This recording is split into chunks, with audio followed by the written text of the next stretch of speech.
Epistasis के अंतर्गत अनुपूरक जीन के बारे में बताएंगे, जिसे इंग्लिश में सप्लीमेंट्री जीन कहते हैं। संपूरक जीन की भांति ही अनुपूरक जीन भी जो है दो जोड़ी एलील के द्वारा प्रभावित होता है।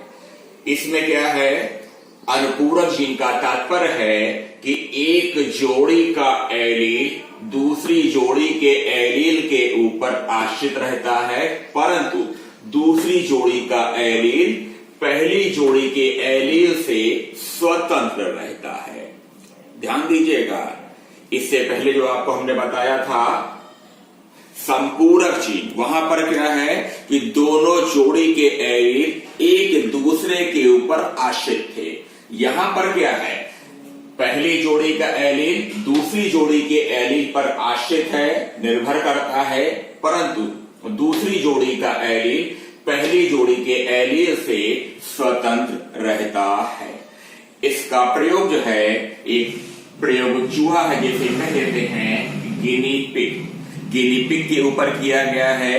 इसकी त्वचा का भूरा रंग, जिसे कह देते हैं एगोटी कलर, भूरा रंग क्या है, प्रभावी है। और एल्बिनो कैरेक्टर क्या है, वो रंगहीन कहलाता है एल्बिनो। और इसका एगोटी का जो अप्रभावी लक्षण है वो क्या कहलाता है, ब्लैक अर्थात काला कहलाता है। अब अगर देख लीजिए यहां पर क्या है, इसका नियंत्रण जो है दो जोड़ी एलील, एगोटी के लिए क्या है कैपिटल बी, दूसरा क्या है कैपिटल सी, अर्थात जब दोनों जोड़ी में प्रभावी एलील मौजूद रहेंगे तो गिनी पिग की त्वचा का रंग एगोटी अर्थात भूरा दिखाई देगा।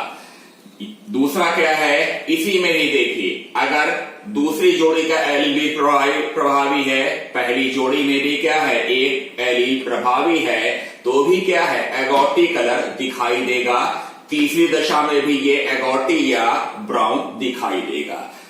क्यों, क्योंकि जो है ये जो दूसरी जोड़ी का एलील है वो मेलानिन पिगमेंट के संश्लेषण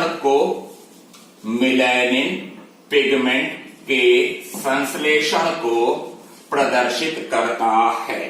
अगर पहली जोड़ी के दोनों अप्रभावी एलील हैं तब त्वचा का रंग काला दिखाई देगा। आप इसे दूसरे तरीके से समझ लीजिए, इधर की ओर आप जाने दीजिए, इधर की ओर देखिए कैपिटल बी है तो भी भूरा रंग, कैपिटल बी स्मॉल बी है अर्थात हेटेरोजाइगस है तो भी ब्राउन है, ये भी कैपिटल बी स्मॉल बी, ये भी क्या हेटेरोजाइगस है तो ये भूरा रंग दिखाई दे रहा है। लेकिन जब दोनों अप्रभावी एलील आ जाते हैं तब त्वचा का रंग क्या दिखाई देता है, काला दिखाई देता है। त्वचा का रंग जो है चाहे भूरा हो चाहे काला हो, इसका नियंत्रण जो है किसके द्वारा होता है, एक जोड़ी एलील सी के द्वारा होता है। त्वचा का रंग का संश्लेषण किसके द्वारा हो रहा है, मेलानिन पिगमेंट के कारण होता है। अगर इसके प्रभावी एलील हैं अर्थात कैपिटल सी अथवा कैपिटल सी स्मॉल सी, तब तो मेलानिन, यहां पर फिर से ध्यान दीजिएगा, अगर जो है मेलानिन पिगमेंट बन रहा है तो किसके कारण बन रहा है, एक जोड़ी एलील कैपिटल सी अर्थात प्रभावी एलील हैं तभी मेलानिन पिगमेंट बनेगा। और अगर जो है दोनों अप्रभावी एलील अर्थात स्मॉल सी रहेंगे तो मेलानिन पिगमेंट नहीं बनेगा। आप कह सकते हैं कि अगर इधर दोनों अप्रभावी एलील हैं तब क्या है, पहली जोड़ी के एलील में चाहे कैपिटल बी हो चाहे स्मॉल बी हो अथवा बी हेटेरोजाइगस हो, हमेशा त्वचा रंगहीन बनेगी।